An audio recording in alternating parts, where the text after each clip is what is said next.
Welcome, everyone. We'll just give everyone one more second to get in here. If you are new, welcome to Archer Review's FNP webinars. Today we're doing musculoskeletal and bone conditions. We do these every Monday. So my name's Rachel. I'm an FNP and I work at Archer Review here. And we also have Morgan in the chat. If any questions come up today, feel free to ask away during the session or hold them to the end. We'll have a Q&A either for musculoskeletal, joint, and bone questions or just general questions. If you're new, welcome. If you're not new and you're coming back, welcome back. Today's is all about musculoskeletal, joint, and bone conditions. So first up, we are just going to do a very basic overview of the knee here. So knee is pretty simple. It's actually a pretty poorly designed joint. It's a lot of ligaments going through a very small space.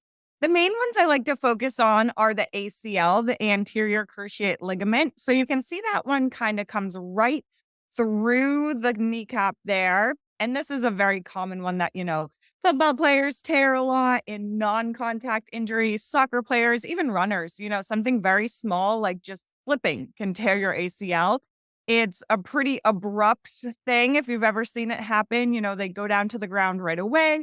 People kind of know that this is torn when it is. And we will get into some tests to see if ACLs are torn in a minute. Then behind that, we have the PCL. So they kind of make that X through the kneecap there, through the patella, which is that floating bone right over our knee. The PCL also can be torn. It's a little more difficult to tear it just because the way it runs, the ACL is much more common to tear. We say that MCL, the medial collateral ligament, and that's alongside the inner side of the knee. And this is kind of what resists inward force. So if someone's pushing the knee inward, this is what would stop it from totally collapsing in. We also have the lateral collateral ligament. So as you can see, everyone has an opposing ligament. The ACL has the PCL, the MCL has the LCL. So that lateral collateral ligament resists forces pulling the knee outward. So that gives us some stability again, so we just don't totally topple over. We also see the menisci. So you can see those kind of put in there. They look like little flat discs almost, and there's a medial and lateral meniscus. These are also possible to tear. It's a little less severe of an injury, but they definitely can be torn. They don't always need surgical intervention, which is a kind of nice thing, but they definitely can be damaged. Again, they just help kind of distribute the load, enhance joint stability, and act as more of like a cushion for those bones. So now let's talk about some exam techniques. So the ACL is one you likely will not be doing in practice because these are done kind of in urgent care, emergency room situations, right on the field in sports situations. But it's possible that you do this in practice in primary care. If someone comes in, they're like, I think I hurt my knee, but I'm not really sure. You can always do these. So you have the anterior drawer and the Lockman test. They're done pretty similarly. The Lockman is a little more specific to the ACL, but they're very similar and they kind of give you a good idea if that ACL is indeed intact or not. So we are going to have the patient lie supine, so lie on their back with their injured knee bent to 90 degrees. And then we use one hand to kind of stabilize the thigh. So that back hand of this person in the picture is kind of reaching around, stabilizing that thigh. And then we're going to use the other hand. I usually use my non-dominant hand just so I'm not like ripping this person's knee off if they do have an ACL injury, trying not to hurt our patients. They're usually in a decent amount of pain with ACL injuries. And if it is a positive anterior drawer or Lockman test, that ACL is not intact any longer. So the knee is going to kind of pull forward in a way you wouldn't expect. You can try this on yourself or someone at home or a nice patient in office, perhaps, who has an intact ACL. And you'll see that, the kneecap doesn't pull forward at all when you do this, maybe a tiny bit of shifting. But in someone without an ACL, it's going to totally pull forward at you. And it's pretty obvious that something is wrong the knee is pulling out way further than it should be. It doesn't 100% confirm an ACL injury. Obviously, we're not an MRI machine, but it really gives us a good basis for what might be going on with our patients and gives us an idea of what we might need to do. In this case, refer to ortho. The difference between this is the lock and the Lockman is in the Lockman test, we will have the knee about 20 to 30 degrees. So a little bit tighter of a bend versus the 90-degree bend. And you can feel free to do both of these. If one's a little iffy and you're not sure, you can have them bend their knee a little bit more and it will give you a better idea of what's going on there. So our MCL and LCL are medial and lateral collateral ligaments. These are, again, the ones on the inner and outer sides of our knee. We have the valgus and varus stress tests. They could have named these nicer because the L's actually don't go together. So valgus, I just think it goes opposite, goes with the MCL. It would have been nice if valgus went with the LCL and we could put the L's together, but we can't. So just think it's the opposite. Valgus with the L goes with the medial collateral ligament. So we do these tests at 2 knee flexion angles. We first do it at 30 degrees of flexion and then at 0 degrees, so flat. So we have the patient lie on their back. We place one hand on the outside of their knee, which you can kind of see in this picture here with our examiner on the outside of the knee. And then we're going to have the other one holding their foot gently. I know this picture kind of looks like they have a death grip on the foot, but we're pretending it's a very gentle grip, especially in someone in pain again. So then we're gently going to push the knee inward towards the midline. While we're doing this, we're going to look at that medial joint in the knee. Do you see any excessive gapping? Is the patient like, oh, wow, that's a lot of pain? Any abnormal movements? That would be a positive test and give us a big red flag for a medial collateral ligament injury. Same sort of thing for the varus stress test. It's just the opposite. So it's the lateral collateral ligament. So we keep that knee at 30 degrees and same hand placements, same idea, pushing on the joint there. We're just going to see the extra movement or the pain on the lateral aspect instead of the medial aspect, which makes sense. So like our ACL test, again, we are going to need to confirm with some imaging, refer them out to ortho or, sports medicine, kind of depending the area that you live, depends on who we refer them out to. So sticking with the knee here, we have McMurray's test. So McMurray's I like because it goes with meniscus and it's all the M's. So just think M, McMurray, meniscus, meniscal injuries.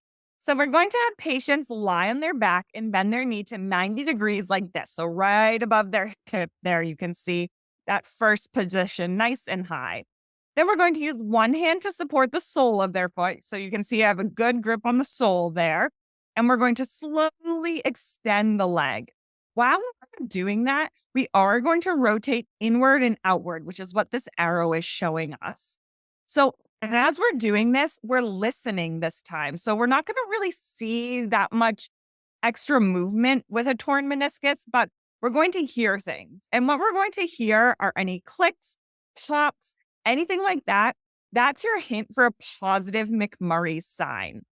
So when we have a positive McMurray sign, we're thinking there's definitely a meniscal tear. And again, we're going to need to follow up with some imaging. Meniscal injuries are a little less severe, like I said, versus something like an ACL, PCL, even a medial or collateral ligament injury. But these oftentimes do need some sort of surgical intervention, although some people opt out of them and just try to heal on their own, do some PT. But in any case, if this is positive, if this McMurray's test is positive, we're definitely going to want to get some imaging done. Continuing our way upwards, we are going to talk about the painful arc test and shoulder evaluations. So this is super, super simple to do. And we're just going to have the patient put their arms straight out like this patient is doing here. And we're going to have them move their arm up and down. While they're doing this, we're going to be asking them their comfort level. Are they wincing? Are they grimacing? Is there pain between 60 and 120 degrees, but it magically feels better after that? Or is there any pain between 90 and 60 degrees and then no pain? That can give us a good idea of what is going on. And if there's positive painful arc test, we might be looking at some sort of bursitis or maybe some rotator cuff injuries, something like that. So this is a very simple test we can do.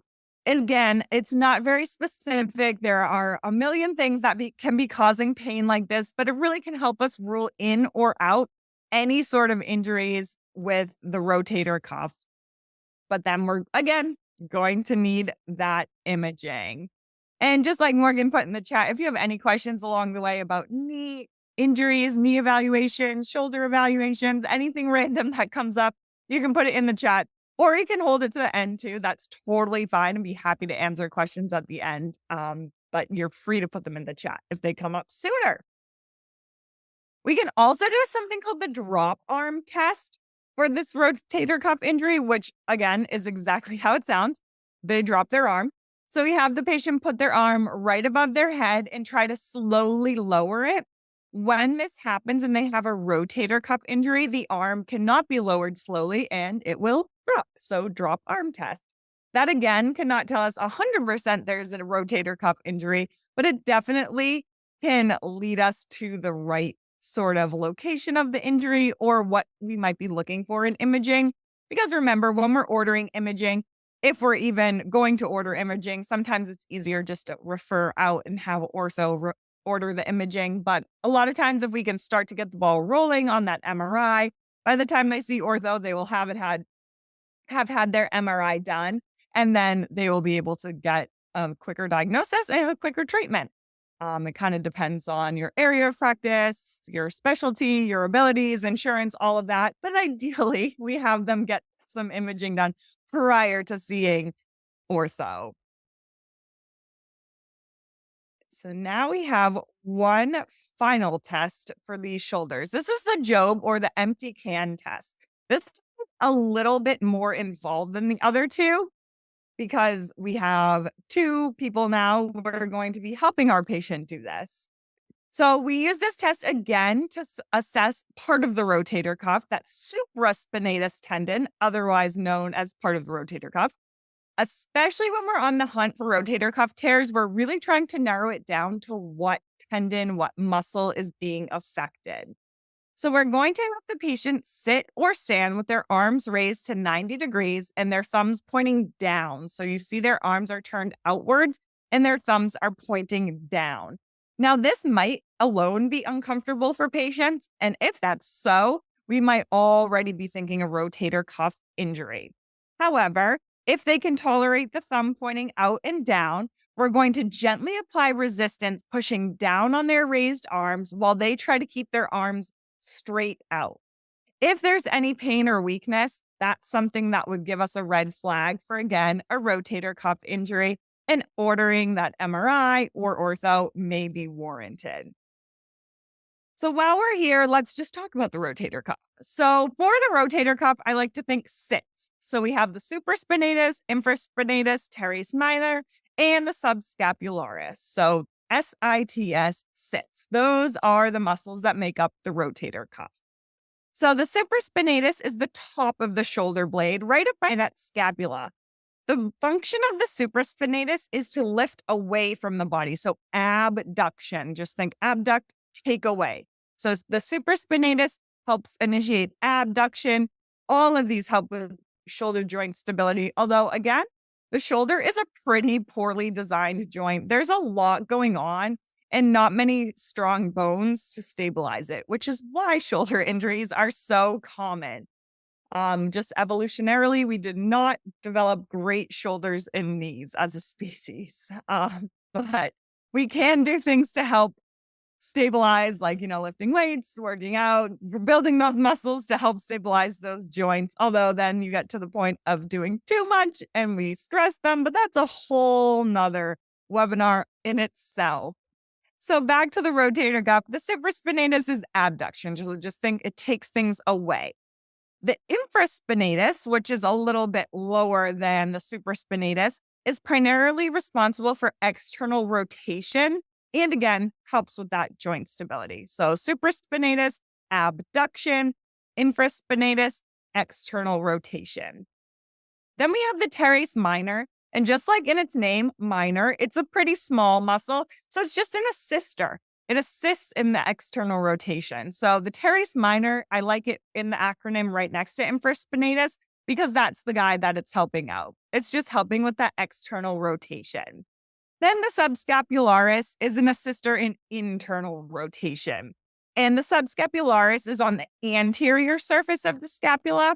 It's kind of in that subscapular fossa. So that's how it really helps with internal rotation. I have found when I'm learning about musculoskeletal conditions or really any conditions that it can be really helpful to just do a basic anatomy review just so I kind of know, okay, this is where the scapula is. So this is where the subscapularis is. That's that subscapular fossa. So that's where it's sitting. That can really help. And that goes for anything across the board, not just musculoskeletal. It doesn't matter what you're studying. I always think a strong anatomy foundation can really help you understand the form and function of different joints, muscles, organs, and just the body in general. So let's totally shift gears now and talk about the ankle. So ankle sprains come in 3 varieties, grade 1, grade 2, and grade 3. Most we see are in this grade 1 category where it's pretty mild, pretty painful, but mild compared to 2 or 3. There's a lot of tenderness and swelling. There might be some bruising, but the patient is able to walk around just with some pain usually, and there's no joint instability.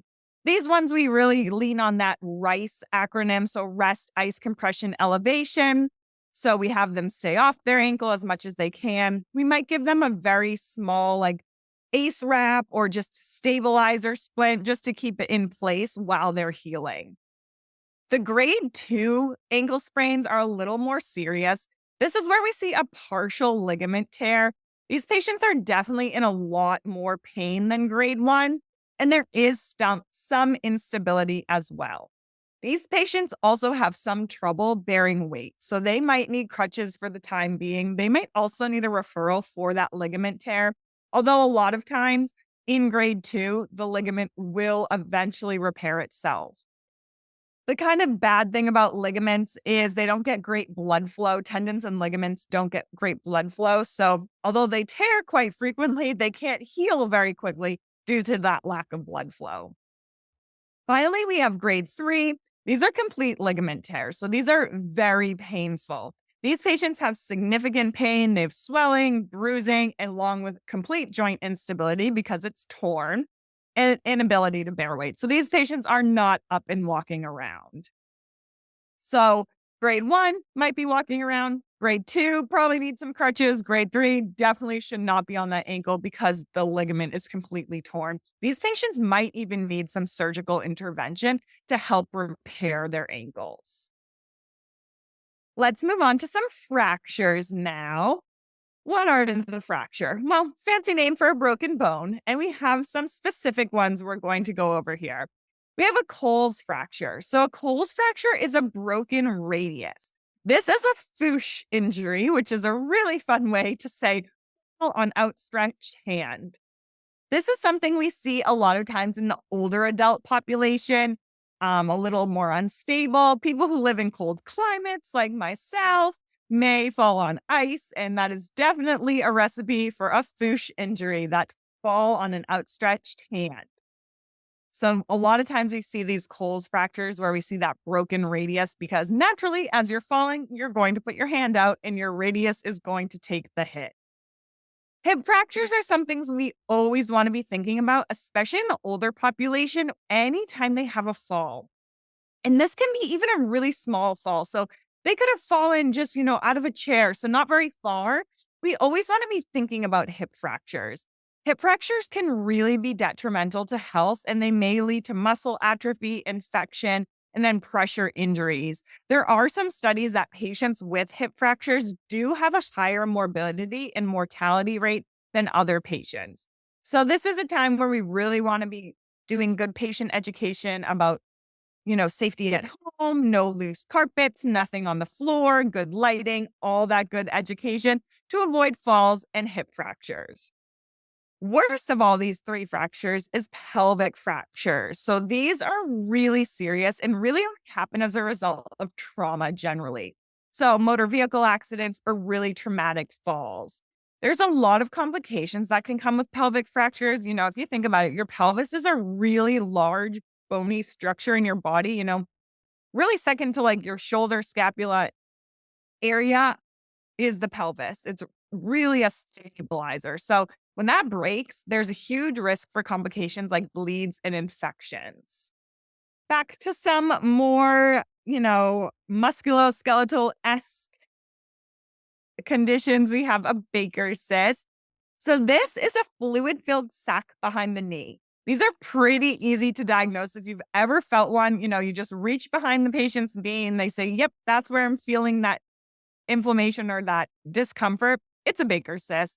They are related to osteo and rheumatoid arthritis. So a lot of times we see these in patients with osteo or rheumatoid arthritis. And their main symptoms will be discomfort with flexing or extending the knee. And a lot of the patients say, oh, it feels like I have a little ball back there, or like a tumor or a cyst, and it's a Baker's cyst.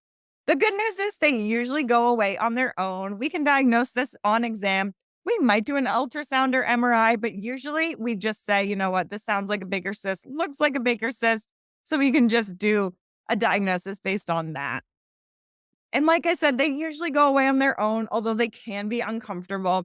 And if they're big enough or they're not going away, we can have surgery done for the patient to drain or remove the cyst.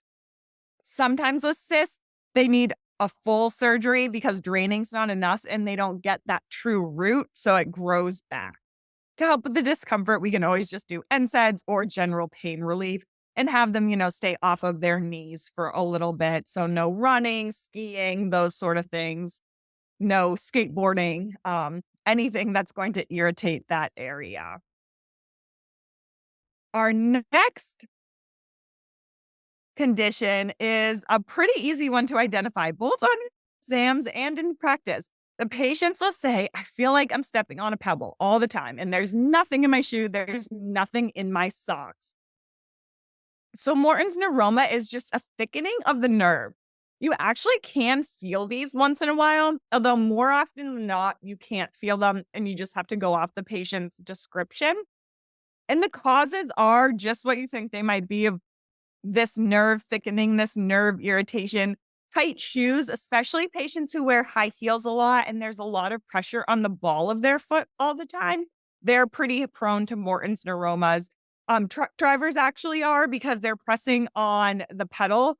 Truck drivers, bus drivers, Uber drivers, even maybe people who are driving a lot may get it just because they're pushing on the ball of their foot on the pedals.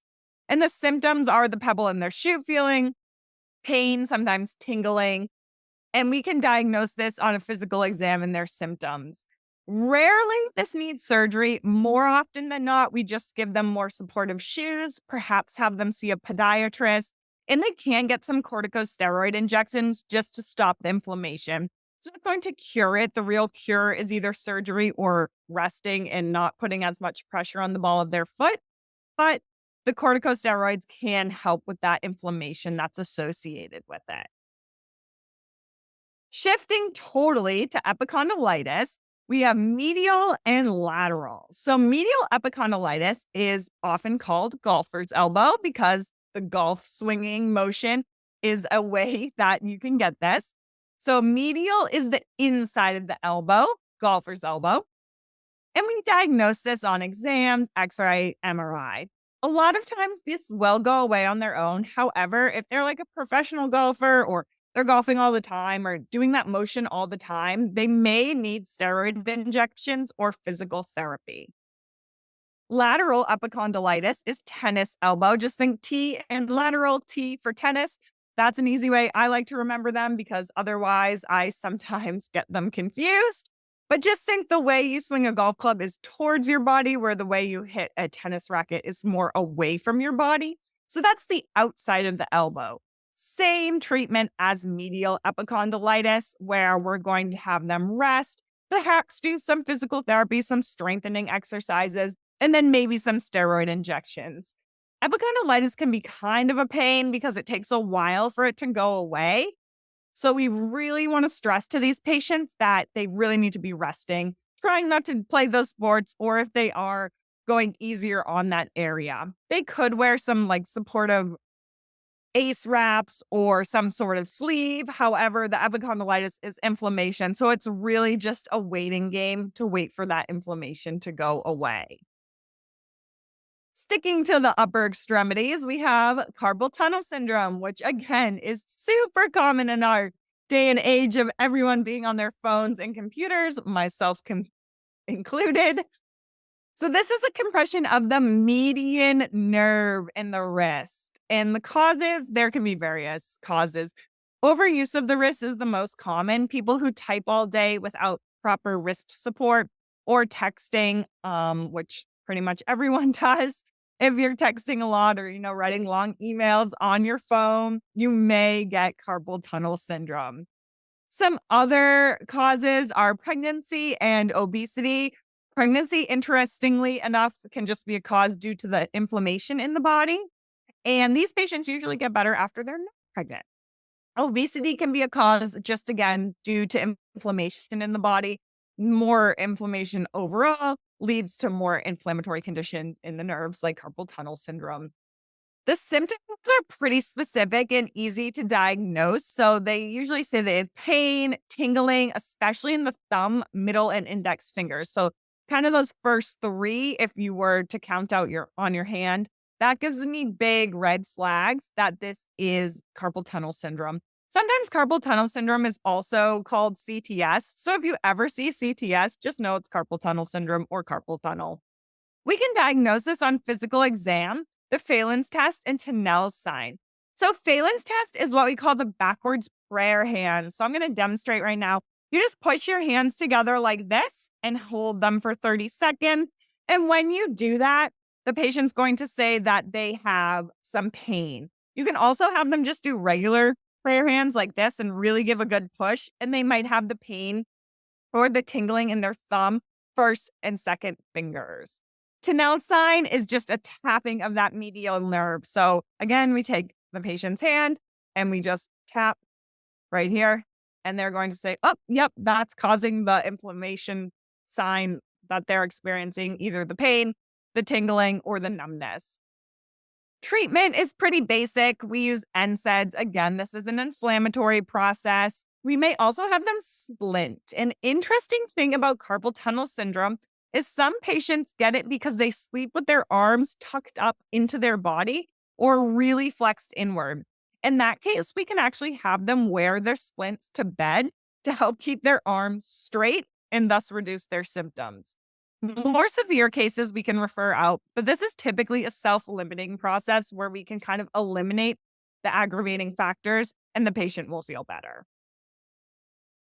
So now on to some bone conditions.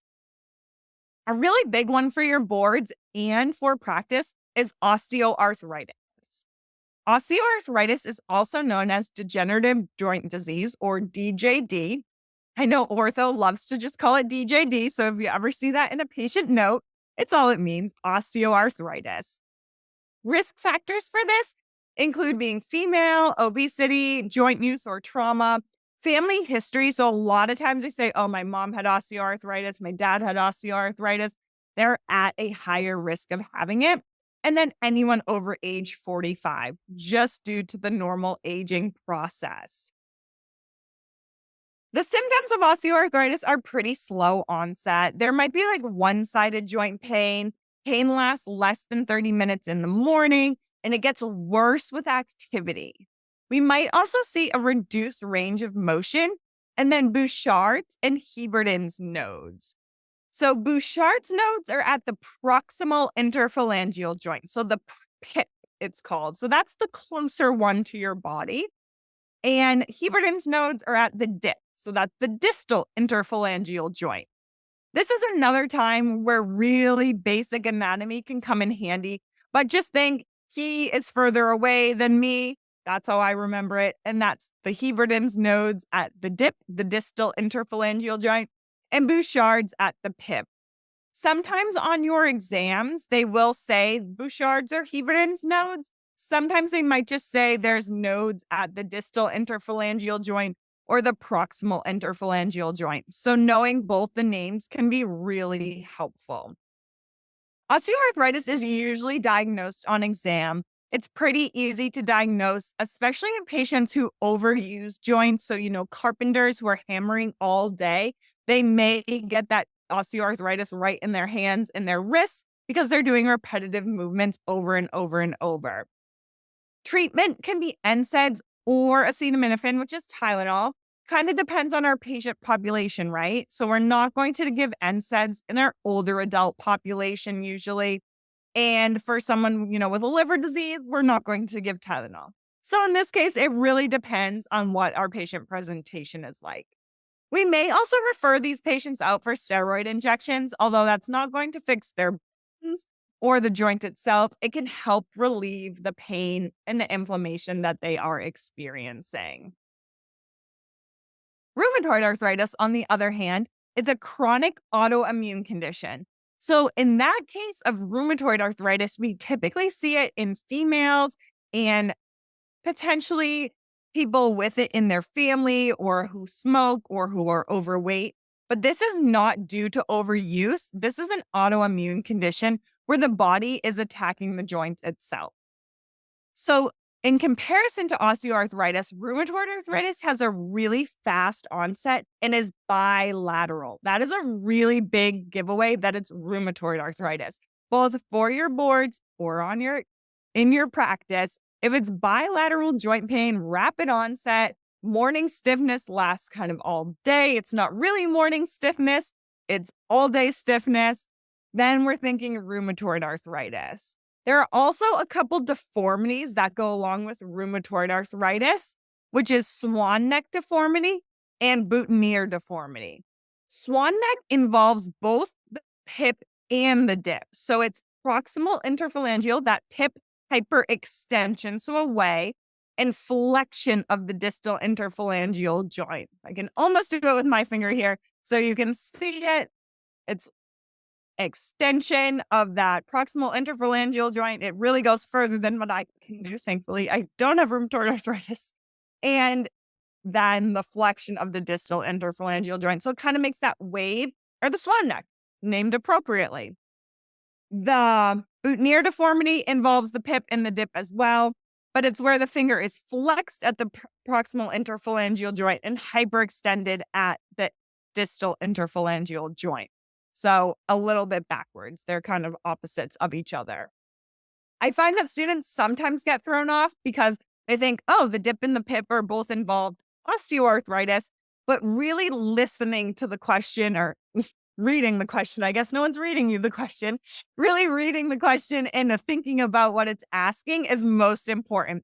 So if there are nodes at the proximal and distal interphalangeal joint, we're thinking those are Bouchard and Heberden's nodes, and that's osteoarthritis. But if there's this hyperextension and flexion, we're definitely thinking rheumatoid arthritis, and we're thinking there are these deformities, swan neck or boutonnieres. We can diagnose rheumatoid arthritis a couple of different ways. So it's not usually as cut and dry as osteoarthritis. We can do an exam, and obviously if they have those giveaway deformities, we're definitely starting to think rheumatoid arthritis. But because this is a chronic autoimmune condition, we can also run some labs like an ESR, a CRP. We can also run a rheumatoid factor, which can be very helpful. We may do an ANA. If you remember, ANA can also be positive in other autoimmune disorders like lupus. And then we can also do an anti-CCP. So all of these, especially that rheumatoid factor, can help us diagnose rheumatoid arthritis. There is a whole list of criteria that needs to be met in order to form that official diagnosis. So definitely something we want to talk to rheumatology about if we're thinking this patient might have rheumatoid arthritis. The medication of choice for rheumatoid arthritis is those DMARDs, those disease-modifying anti-rheumatic drugs, which is quite a large mouthful. A note about that, when we're using methotrexate, which we're usually not prescribing in primary care, but we could see patients on it. We really need to be watching their folic acid or folate level because it can cause deficiency. So just something to think about if we do see a patient on methotrexate. NSAID use can also be helpful for the pain related to rheumatoid arthritis, but it's not going to help as much as an osteoarthritis as this is an autoimmune condition. So switching gears to osteoporosis now. So this is a breakdown of the bone itself. So we've moved out of the joints now and we have the bones. So the osteoclastic bone reabsorption is not being compensated by the osteoblastic bone formation. So basically the breakdown of the bones is too much for the creation of new bones. Unlike rheumatoid and osteoarthritis, risk factors actually include a lower BMI, being female, and being postmenopausal. That is just due to the lack of estrogen in the body, actually, because the bones start to deteriorate and break down. Smoking and steroid use can also contribute to osteoporosis. One of the best ways to prevent osteoporosis is something very, very basic. It's just walking. So walking in those weight-bearing exercises can really be beneficial in osteoporosis. For osteoarthritis, we want them to stay off the joints, so those are non-weight-bearing exercises. But osteoporosis, we want to stress those bones. We want to put them under duress so they start making new bones. Patients with osteoporosis often have no symptoms, and it's often diagnosed after a fracture or if they go in for a routine DEXA scan. So on a DEXA scan, we're looking at something called a T-score. And if their T-score is less than negative 2.5, so, negative 2.6, 2.7, all those numbers, we're thinking osteoporosis. Negative 1 to negative 2.4, we're at osteopenia. So these patients are definitely at higher risk. And these are patients we want to be like, listen, we need you to start doing the weight-bearing exercise, eating a lot of vitamin D, perhaps taking a vitamin D and calcium supplement to prevent full-blown osteoporosis. The first-line treatment for osteoporosis is the bisphosphonates. So alendronate, which is Fosamax, may be used. The biggest teaching point with these is we want them to sit up for 30 minutes after taking them. And we generally want them to be taken first thing in the morning, big glass of water. Really want them to make it to the stomach and not erode that esophagus. So gout, or the disease of kings, it used to be called. And that is because people who tend to get gout are eating a diet high in purines. So fish, cured meat, alcohol, just think, medieval times, Roman times, they're feasting on things. They have lots of alcohol flowing. Disease of kings, gout. Obesity and hypertension can also contribute to gout. And we really see those swollen joints or those kind of tophi formation, which are those big old, nodules on the joints. Patients with gout usually know they have gout and will come in and say, I've had this before. This is what they said it was. This is what helped, which can be very helpful because there is some variance in how we can treat gout. So getting that thorough history really can help us. The gold standard for diagnosing gout is a joint aspiration. However, this is pretty invasive. So a lot of times we just go off of labs like uric acid, although this is not always high, an ESR, a CRP, perhaps an x-ray just to make sure they actually didn't break their toe and that's what's causing their pain. And it's just truly gout. But normally we just go off of patient presentation and what they're saying. If they said, no, I was at the game this weekend, I drank a couple beers, I had a couple hot dogs, and now it's flaring. We're thinking, okay, that purine's playing a role in here. This is probably a gout flare. So treatment would be decreasing the purines in the diet. So, less cured meats, less fish, less alcohol, or ideally no alcohol. Then we can have them lose weight. If they are overweight, that can help stop stressing the joints as well. For acute attacks, we can use things like indomethacin or colchicine. And then colchicine is kind of a double agent here because it can be also used to prevent gout attacks. Allopurinol is kind of our gold standard for prevention of gout attacks. However, the one kind of caveat on allopurinol is we don't want to start it or stop it during an acute attack. So this is something we could say, okay, sounds like you're having a gout attack. Let's get this down. Let's do some indocin, which is indomethacin, or colchicine, Colchicine, and then we'll talk about prevention. Ideally, we don't need medication for prevention, and their lifestyle factors can be enough, but sometimes they do need to be on allopurinol long term.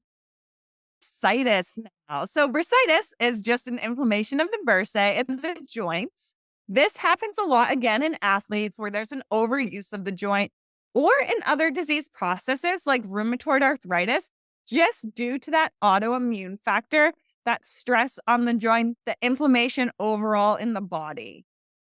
So these patients have a lot of pain in their joint. They have tenderness, they have swelling.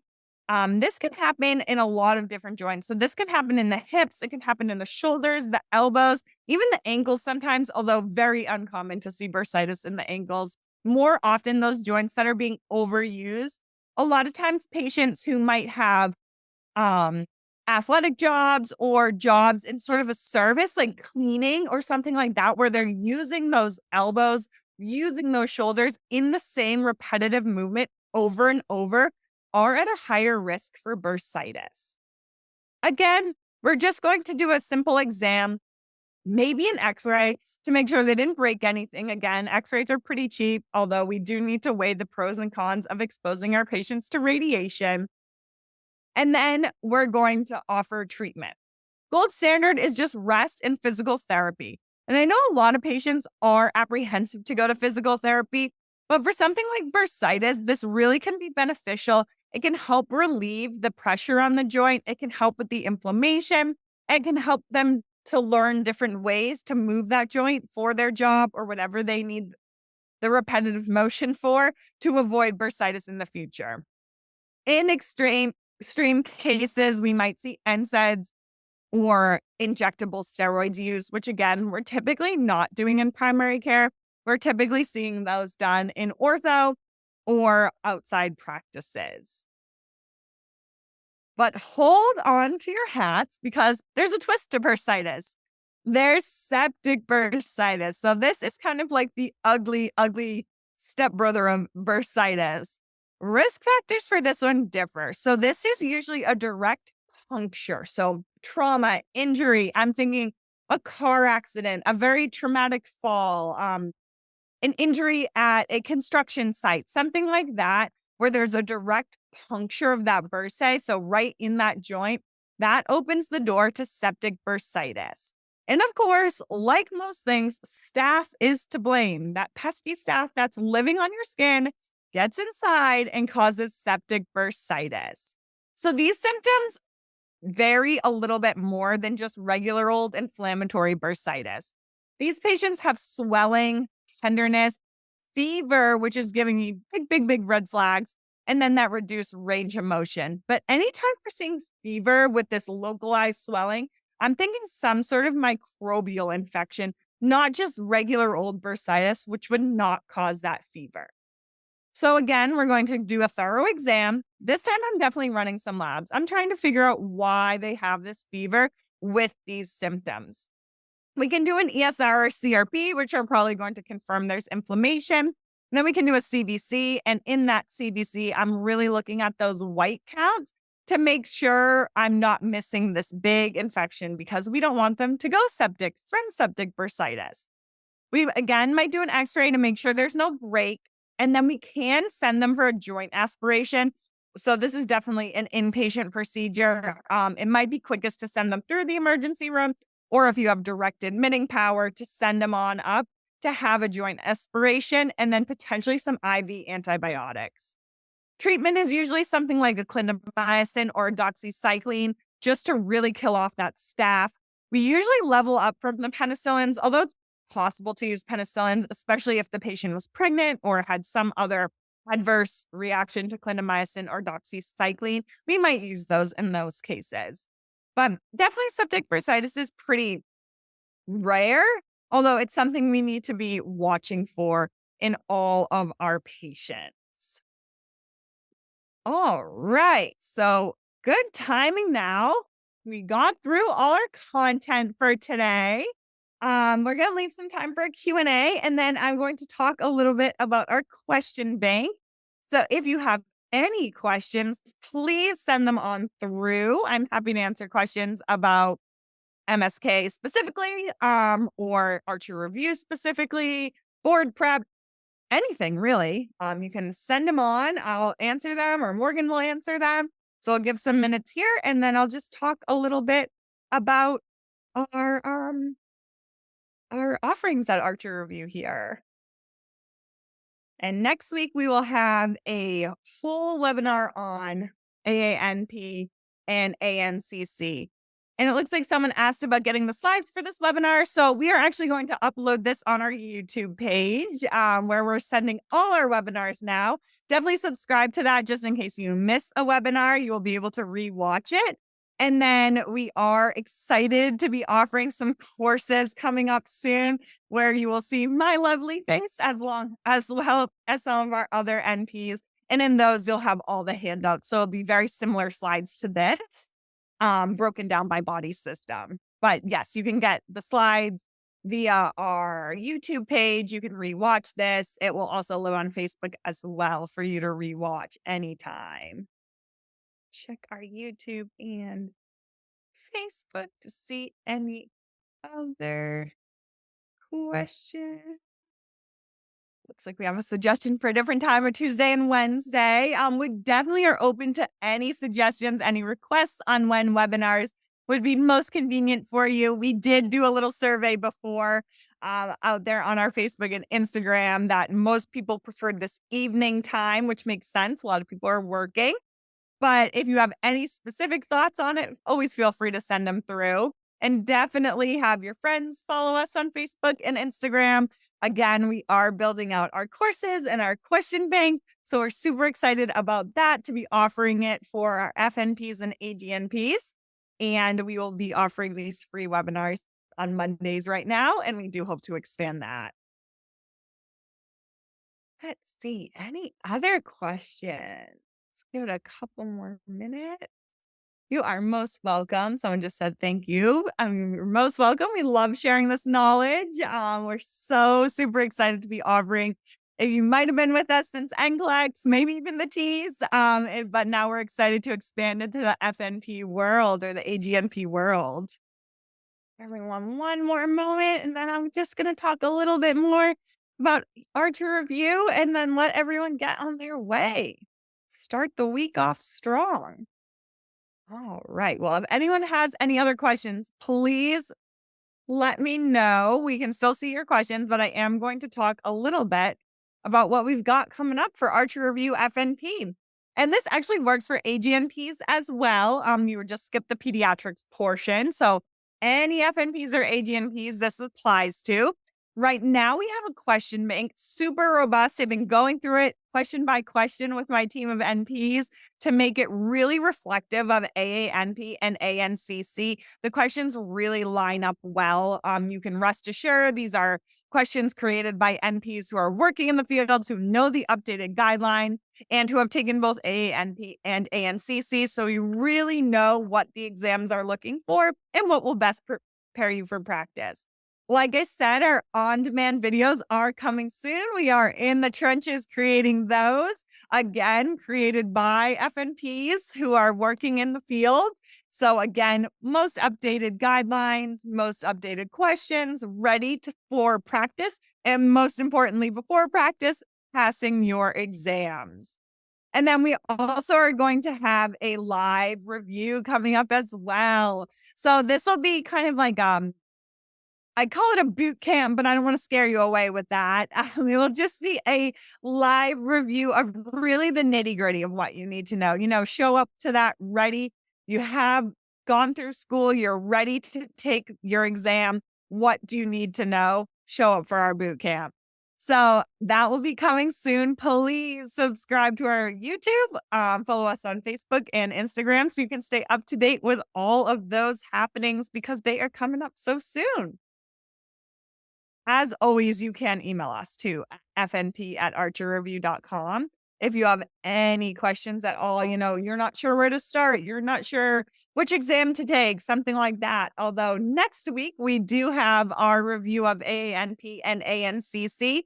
Just gives you an overview of both exams and then gives you an idea of which one you might want to take. Do you want to take both? Does one fit your lifestyle and your studying habits better? All of that will be next week. You also can subscribe to our announcements so you don't miss a webinar. That is that QR code. So you can stay registered, stay up to date, be notified of when we're hosting the webinars. And then, you can attend or you can always watch it after the fact on our YouTube page. All right. Any other questions before I let everyone go? Got some good ones today. I'm super excited to see more people joining. Again, tell your friends, tell your classmates, everyone is welcome. Or even practicing NPs. Always good to brush up on your skills. Right. I don't see anything else coming through. So we will go ahead and sign off in just a moment. I want to thank you all for being here. And again, if you have any questions at all, you can always email us at fnp@archerreview.com. And I hope to see you next week with our ANP ANCC review. And again, subscribe to our question bank. It really is really important to do those practice questions before sitting for your exam. I hope everyone has a fabulous week, and we will hopefully see you next week for our next webinar. Have a great night, everyone.